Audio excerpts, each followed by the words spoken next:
Now let's move on to revision questions. So the first question says a ball drops from a 45-meter high building. What is its speed after 5 seconds? We have to find the speed after 5 seconds. B, what is the speed before it reaches the ground? Like just before its final speed. So what's given here, there is a ball, it's around here. So the ball is going to drop from some height. The height of the building is from a 45-meter high. So this is 45-meter high building. The ball is dropping. So whenever it says the word drop, this is very important. When you say dropping, it's the initial speed is taken to be 0. So whenever objects are dropping or falling down from a height h above the ground, the initial speed of the object is considered to be 0. So here we are asked to find two things. One, A, we are asked to find the speed after the final speed after 5 seconds. 1. B, we are asked to find final velocity just before it strikes the ground, just right here, few microseconds before it strikes the ground. So let's solve it.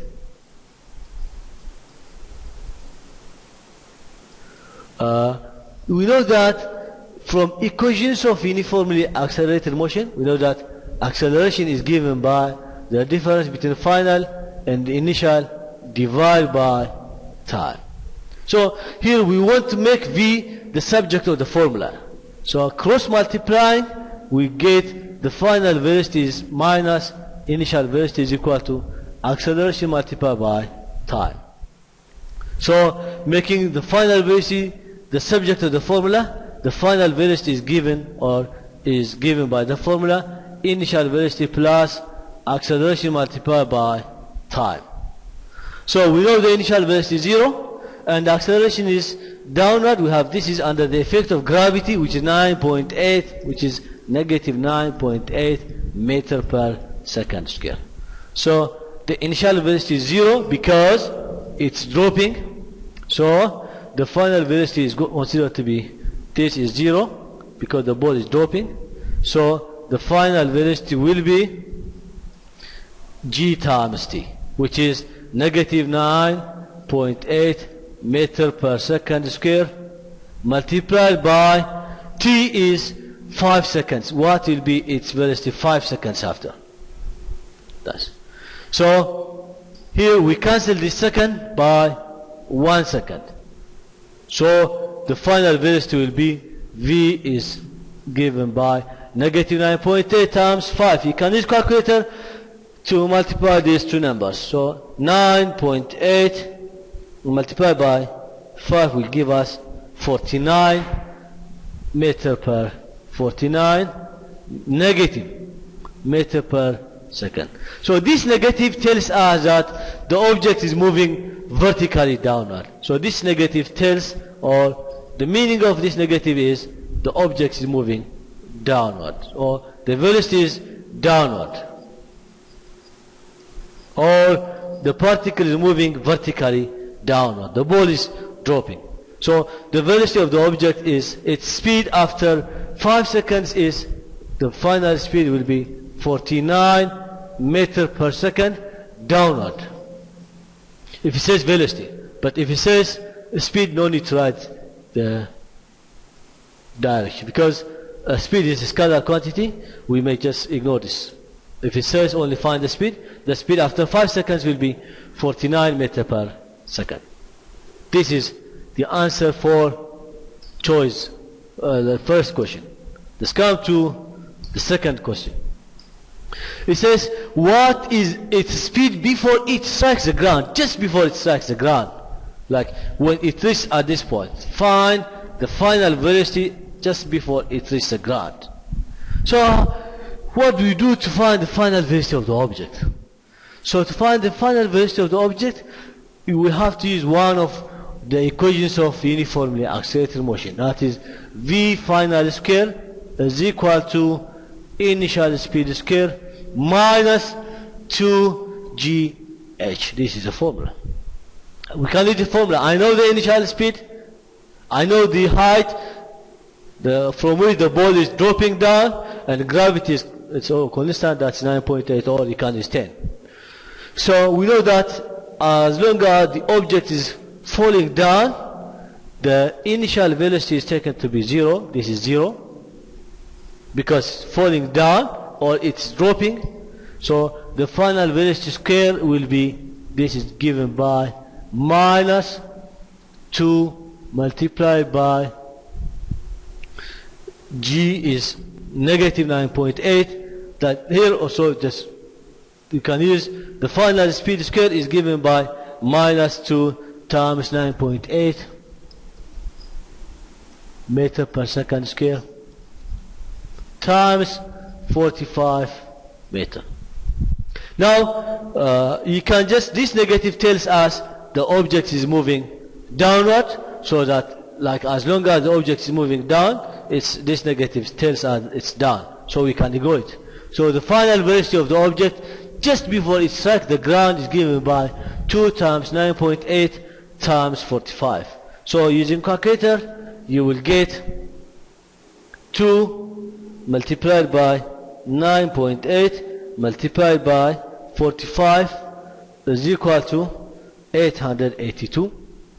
882 meter times meter is meter square over second square. So the final velocity just before it reaches the ground is taken to be the square. Taking the square root of both sides, you will get the square root of 882 meter square over second square. So V using calculator, take the square root of both sides, then square root of V square will be V, and the square root of 882 is equal to 29 point. The final velocity just before it reaches the ground is given by 29. The square root of 882. The square root of 882 is equal to 29 point.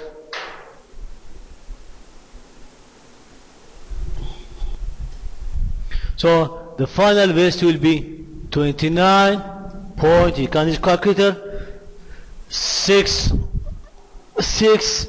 almost 29.7 meter per second. That's the final velocity of the object just before it reaches the bottom part of this. When you say the ground, we mean that the bottom part of the throwing point, the building, that is what? Just before it reaches the bottom part of the lower part of the building, because the building could have, like, it can just move, like, could have a hole down, like it could have a parking downward. So like, for example, when you say just the ground, we mean that just the bottom part or the lower part of the building, that's here, because the ball may not stop here, it may just sink down, or it may move down, or there could be a hole right here. So that's what happened here. Let me repeat my work. Let me explain my work. Here, the final speed square is given by the initial speed square minus 2gh. Here, when you say h, we mean that change in vertical displacement. This is very important. So, when you say change in displacement, this is very important. When you say change in displacement, the change in vertical displacement is the same as the final position minus the initial position. That is, the final position, when it reaches to the bottom part of the building, the final will be 0 minus 45. Then it will be negative 45 meters. So here I can put negative. That is here negative 45. So this negative multiplied by this negative is going to be positive. So here this is very important. So instead of h is the same as, h is defined as the change in vertical displacement. The change in vertical displacement is negative, the final 0 minus the initial position is 45 meters above the ground, then this will be negative, and negative multiplied by negative will be positive. That's why we have here a positive number. So here 5 seconds later, we mean that when you say 5 seconds later, the ball passes by the bottom part of the building. Maybe there is a hole here, it's going down. But the speed that the object has just when it reaches the bottom part of the building is 29.7 meters per second.